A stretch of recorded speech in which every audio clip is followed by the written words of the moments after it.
सकल सुखों की खान। सत्य गुरु सत्य स्वरूप लख, मन चित हो प्रशांत। त्रिविधि ताप का नाश हो, जीवन बनी सुखान।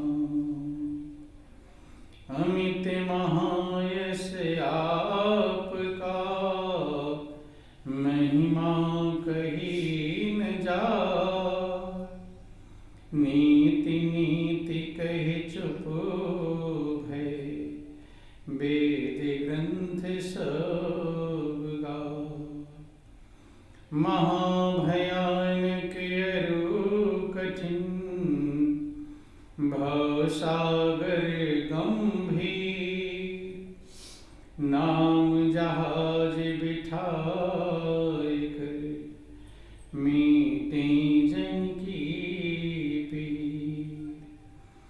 मेरा मुझ में कुछ नहीं, जो कुछ है सो तो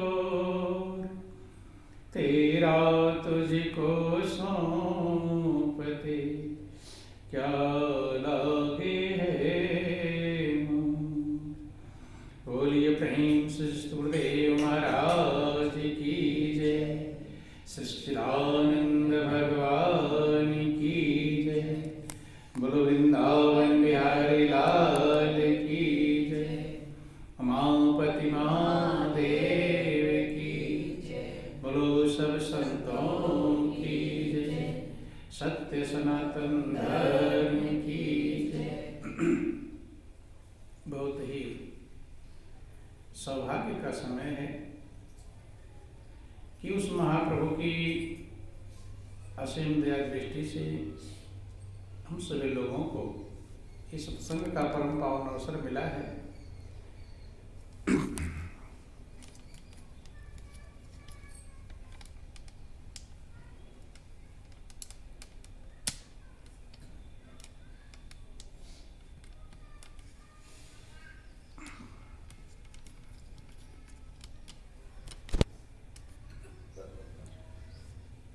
बोलिए प्रेम से गुरुदेव महाराज की जय। बोलो वृंदावन बिहारी लाल की जय। उस परमात्मा की असीम दया दृष्टि से जब हमें कुछ समझने का मौका मिले, विचार करने का मौका मिले, तो प्रभु की कृपा को एहसास करना चाहिए, समझने का प्रयास करना चाहिए। क्योंकि इस संसार में सभी लोग एक दिन आते हैं और एक दिन चले जाते हैं। जिंदगी जीते हैं सब अपने अपने ढंग से, अलग अलग प्रकार से। लेकिन दुनिया में देखा जाता है कि जितना भी मनुष्य प्रयास करता है, धीरे धीरे करके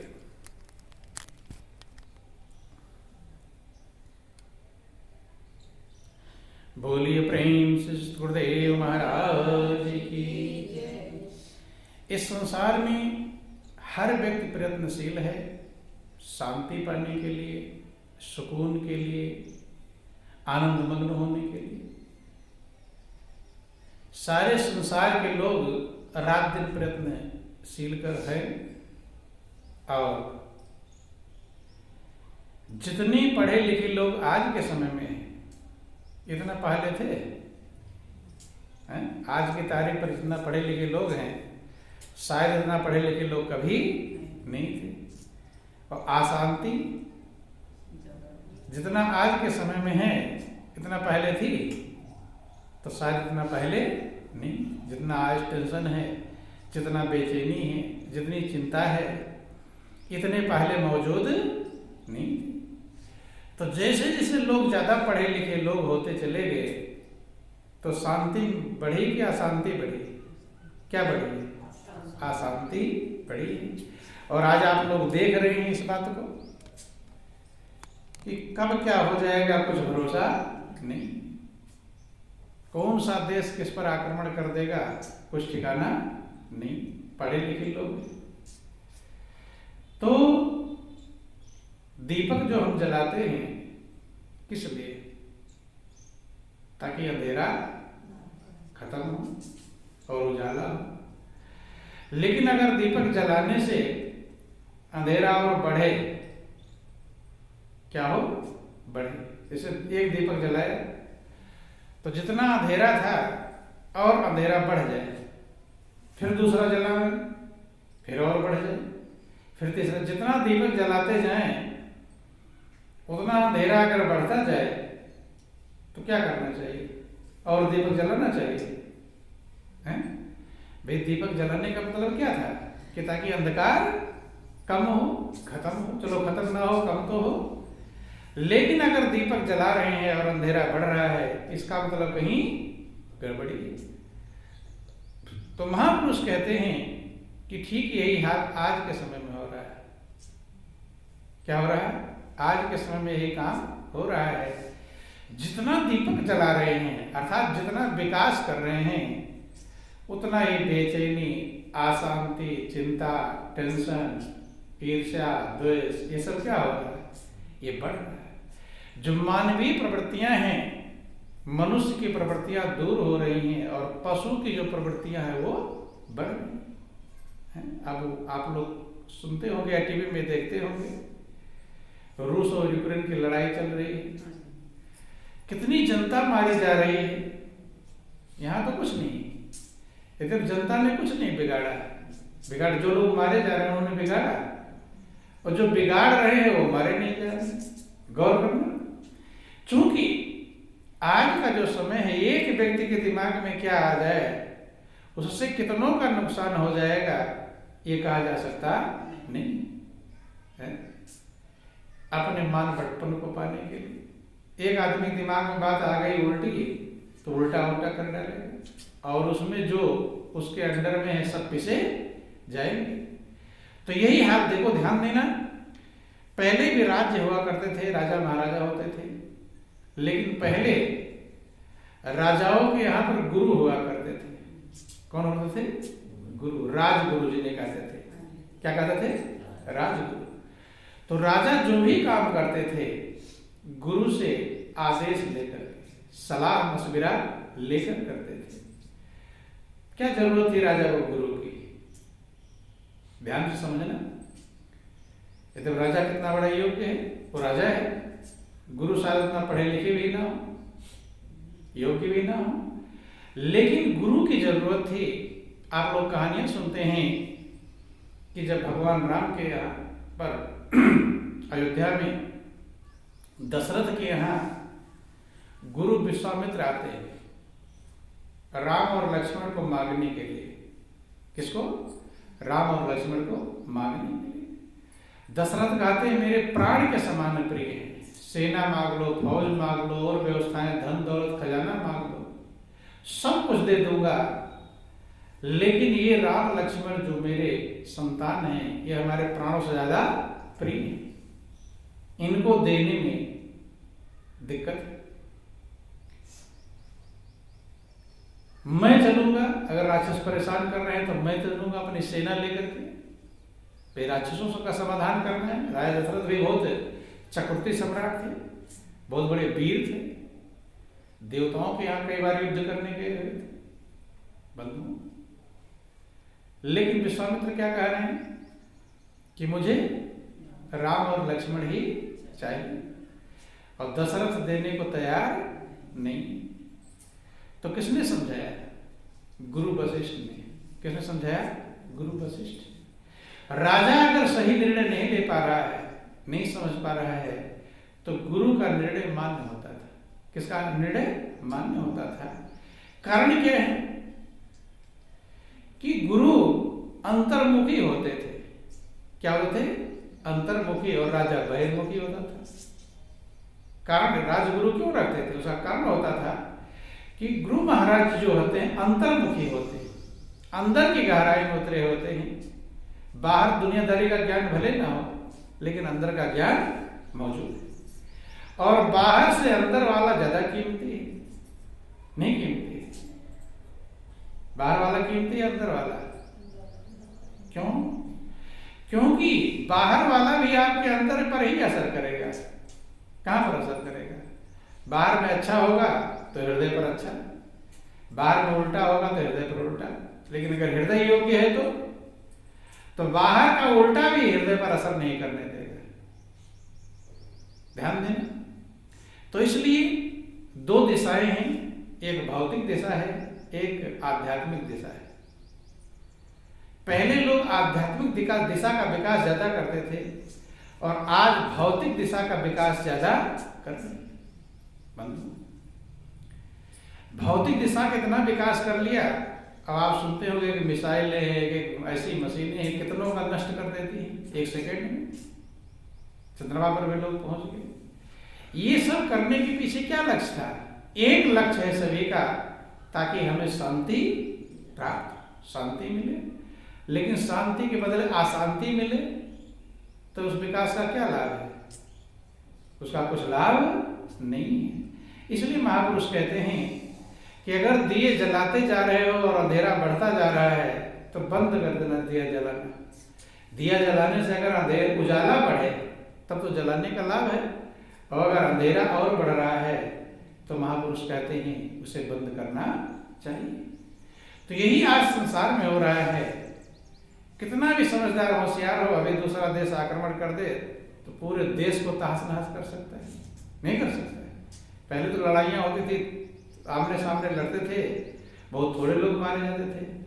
आज तो सेकंडों में लाखों करोड़ों कितने मर जाएंगे कुछ भरोसा नहीं। उसी मशीनों को बनाने में लगे हुए हैं। क्या लगे? विनाशकारी यंत्रों को बनाने में लगे हैं कि कितना, और जिसके पास जितना ज्यादा विनाश करने की क्षमता है वो पावरफुल कहलाता है। क्या कहलाता है? शक्तिशाली। जितना ज्यादा विनाश जल्दी कर सकता है तो वही वो शक्तिशाली कहलाता है। यही है संसार की अज्ञानता। क्या है? अज्ञानता। और सब लगे हुए, जितना पैसा जितना खर्च इनमें लगता है रक्षा में, अगर इतना खर्च ना होता तो कोई गरीब रहता है? कोई भी किसी को कमी रहती? कुछ भी कमी नहीं। लेकिन बंधु, तो इसलिए महापुरुषों ने युगों से यही बात समझाई, अंतर्मुख होने की सलाह दी है। किसकी सलाह दी? अंतर्मुख। हाँ, बाहरी विकास करें। जैसे चिड़िया की उड़ने के लिए दोनों पंख आवश्यक हैं। अगर एक पंख कितना बलवान हो, दूसरा पंख हो ही ना, उड़ पाएगी? नहीं उड़ पाएगी। ऐसे हमारे जीवन के दो पहलू हैं, एक भौतिक है, दूसरा आध्यात्मिक। दो पहलू हैं और दोनों पहलू का अगर हम विकास करेंगे तो जीवन सही प्रकार से चल पाएगा। और अगर एक ही पक्ष को लेकर चलेंगे, आज भौतिकवाद रात दिन मनुष्य भौतिकता को बढ़ाने में लगा हुआ है और आध्यात्म पीछे छूट गया है। आध्यात्म के छूट जाने के कारण ही लोग टेंशन, अशांति, बेचैनी, ईर्ष्या, क्या क्या हो रहा है इसका कुछ ठिकाना नहीं। बंधु, इसलिए सभी महापुरुषों ने अंतर्मुख होने की सलाह दिया था। क्या सलाह दिया था? अंतर्मुख होने। बंधु, भगवान कृष्ण अर्जुन से कहते कि हे अर्जुन, जैसे एक कछुआ होता है, कछुआ का उदाहरण दिया, कच्छप का। कहते हैं कि जैसे एक कछुआ चलने फिरने के लिए, खाने पीने के लिए अपने अंगों को बाहर निकालता है, अपने कवच से, शरीर से। कहाँ निकालता है? बाहर। देखे हुए कछुआ को हाथ पैर भी निकालता है, मुंह भी निकालता है। लेकिन जैसे उसे कहीं खतरे की आहट होती है, जैसे खतरे की आहट होती है तो क्या करता है? सारे अंगों को अंदर कर लेता है। जब अंदर कर लिया, अब उसके पीठ पर लाठी भी बरसाओ, उससे कोई फर्क पड़ेगा? हाँ, उन अंगों के ऊपर लग जाएगा जरा सा तो कट जाएगा, लेकिन उसका कवच इतना मजबूत होता है कि उसके ऊपर लाठी भी बरसाओगे कोई दिक्कत नहीं। लाठी तमाम मारे वो जो का तो आता, क्योंकि वो मजबूत है, सुरक्षा कवच है। ठीक इसी प्रकार से महापुरुष समझाते हैं कि मनुष्य को अंतर से अंतर्मुखी होना चाहिए। क्या होना चाहिए? अंतर्मुखी। जैसे आप लोग देखते हैं रास्ते में चलते हैं तो रास्ते में कहीं कांटे बिखरे हुए मिलते रहते हैं, तो क्या रास्ते के हर जगह के कांटे को खत्म करके तब आप चलेंगे उस पर से? ये संभव नहीं है कि जितने रास्ते पर जाना हो तो पहले रास्ते के कांटे हटवाओ और फिर उस पर से जाओ। कहीं ना कहीं कंकड़ चुभ ही जाएगा, लग जाएगा नहीं। तो उनको नहीं साफ कर सकता मनुष्य। जहां तक प्रयास हो साफ करे, लेकिन सुरक्षा किसकी करनी है? अपने पैर की। किस करनी है? पैर की। पैर में जूते चप्पल पहना तो कीचड़ गारे से बचा लिया, धूल से बचा लिया, कांटों से भी बचा लिया। और सब जगह ना कांटे खत्म कर सकते, ना कंकड़ पत्थर खत्म कर सकते, ना कीचड़ खत्म कर सकते। तो कहां किया? अपनी सुरक्षा किया। या जैसे ठंड होती है तो ठंड पड़ रही है तो ये उपाय नहीं ठंड पड़े ही ना, ऐसा उपाय है कोई कि भाई जाकर ठंड को रोको कि ठंड ना पड़ने पावे? ऐसा उपाय है? ऐसा उपाय नहीं। हमें ठंड ना लगे इसलिए हम कोट, स्वेटर, कंबल, आग जो व्यवस्था आप करते हैं ताकि आप ठंड को नहीं खत्म कर सकते। ठंड तो होगा ही। या गर्मी होती है, गर्मी ना हो इसका उपाय है कोई? अब सारे संसार के लोग मिल जाए गर्मी ना हो, इसका उपाय नहीं। उपाय क्या है? खुद को उससे सुरक्षा हम करें। कूलर है, पंखा, जो भी व्यवस्थाएं हैं। तो जैसे हम बहिर्मुखी ना होकर अंतर अपनी सुरक्षा करते हैं ताकि इससे हम बच पाए, ऐसे संसार में जीने के लिए भी बाहरी जितने साधन मनुष्य इकट्ठा करता है उसका लाभ कहाँ मिलेगा? आपके हृदय पर ही, सुखी हो या दुखी हो। लेकिन जितने संसाधन बटोरते जाएंगे, गौर कर लेना, विचार कर लेना, कभी आपका बहुत कम में काम चल जाता था, नहीं चलता था। आज से 10 साल पहले विचार करो, 10 साल पहले क्या जितना आज पैसा इतना पैसा पहले था? नहीं था। तो पहले कम पैसे में काम चल जाता था, नहीं चलता था। और आज ज्यादा पैसे में भी काम नहीं चल पा रहा है। तो ये गौर करना चाहिए, ज्यादा में भी क्यों नहीं चल रहा? पहले कम में काम चल जाता था। तो बाहर की तरफ दौड़ते चले गए, लेकिन अंदर की तरफ हम मुड़कर नहीं। क्योंकि ध्यान देना, मनुष्य को परमात्मा ने कुछ गुण तो दिया है लेकिन कुछ गुण नहीं दिया है। कोई किसी गुण में योग्य है, कोई किसी में योग्य है, कोई किसी में योग्य नहीं योग्य है। अब एक इंजीनियर होता है, पढ़ा लिखा होता है, उसमें योग्य है, कैसे कैसे क्या काम करना है जानता है, लेकिन वो इंजीनियर ही नहीं जानता कि दीवार की चिनाई कैसे होगी। कर लेगा?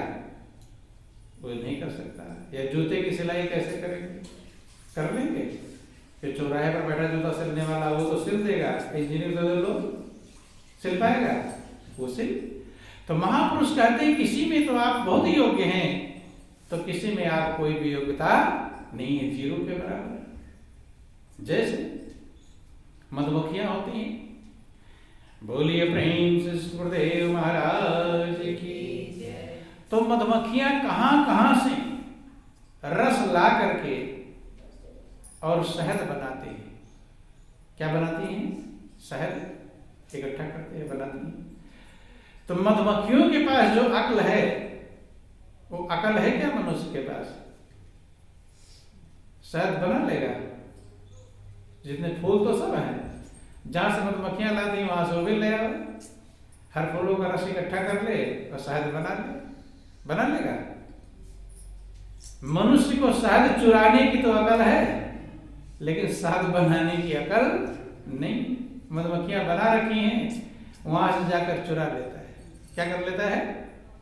चुराना ही तो कहेंगे। जाकर छीन रहा है या ढाका डाल रहा है, चोरी दोनों बातें हैं, जबरदस्ती कर रहा है। तो प्रभु ने अकल तो दिया है, जो अकल मधुमक्खियों के पास है वो मनुष्य के पास नहीं। या जैसे गाय या भैंस है, चारा खाती है और मीठा दूध देती है, तो उसके पास तो ये व्यवस्था है, ये क्षमता है दूध बनाने की, लेकिन मनुष्य के पास है? अगर होता तो गाय तो वैसे बेकार लोग कर रहे हैं, फिर और चारा मशीन में डालते हैं, दूध बनकर निकलता है। ये अकल मौजूद? हाँ, दूध बनाते हैं, लेकिन जो दूध बनाते हैं वो गाय है, और बीमारी बनाते हैं, यूरिया खाद से और क्या क्या मिलाकर बनाते हैं, नहीं बनाते? तो उसलिए जो मनुष्य बनाता है उसे असली दूध कहते हैं कि नकली? और जो गाय बनाती है, भैंस बनाती है, उसे असली है। तो मनुष्य नकली तो बना सकता है, लेकिन असली बना नहीं सकता। ये मनुष्य के अंदर क्षमता है। मनुष्य को सबसे बड़ा अहंकार है, लेकिन छोटे छोटे जानवरों वाला काम भी नहीं कर सकता है। और यही अहंकार, झूठा अहंकार, हम चंद्रमा पर पहुंच गए, लेकिन शायद इतना जानवर किसी मनुष्य को नहीं विनाश करते होंगे। देखो जानवर लड़ते हैं, एक आध जानवर को मारते होंगे, नहीं मारते हैं? लेकिन मनुष्य जब मारता है तब तो कितनों को मारता है? अभी यूक्रेन में कितने सारे लोग मारे जा रहे, गिनती है? वहां गिनती नहीं। मनुष्य विनाश वाला काम ज्यादा करता है और विकास का वाला काम कम करता है। महापुरुष सिद्धदेव कहते हैं कि मनुष्य भाग्यशाली है, धरती की शान कहलाता है कि धरती की शान तू है मन के संतान,